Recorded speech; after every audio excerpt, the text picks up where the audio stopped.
Alrighty, so it looks like I have my jumbo shells that I'm pouring in the pot. What do you think I'm going to make for dinner today? Any guesses? Well, you guessed right. I'm definitely making my favorite stuffed shells. Oh, I just love it so much. Since my children are little, I'll be using half a pound of ground meat. So I have the little one, but if you have more kids, I would suggest, or just cooking for more people, I would suggest using a whole pound of ground meat. I typically cook it on medium heat. I do have a gas stove top, so it makes it cook fast, but not too fast. Over here, what I'm doing is gathering my seasonings. I go to Sam's Club and I buy the big seasonings so that I don't have to restock as often. Accent is a must in my household. I love it. Can't go wrong with the onion powder in this dish either. And of course, you really don't want to forget that garlic powder. And of course, you need the Lawry's. Give it a little bit of flavor on top of the sauces, of course. Then what you can't see is me gathering my vegetables that I will be putting in here as well.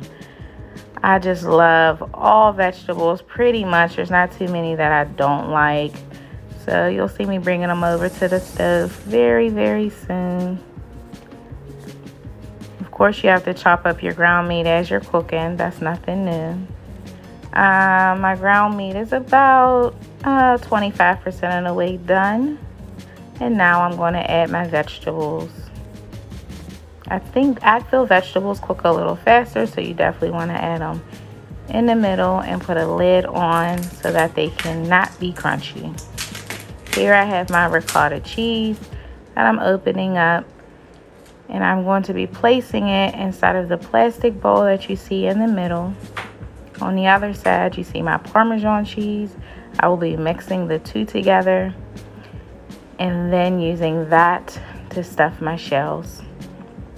To me, that is the secret ingredient. I do really like ricotta cheese, but for people who feel like ricotta cheese is just a little bit too strong and that's why they don't eat shells and cheese, my suggestion is to add a little bit of the spaghetti sauce to this mixture to tone down the taste of the ricotta cheese. I typically do that when I'm making them for other people who aren't too fond of ricotta cheese, and it's usually a hit.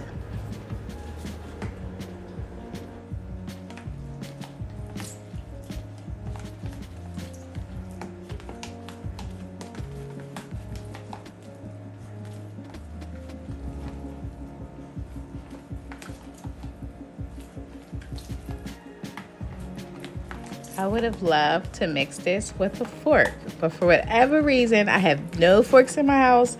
I don't know if the fork monster is stealing them or if the kids are throwing them away.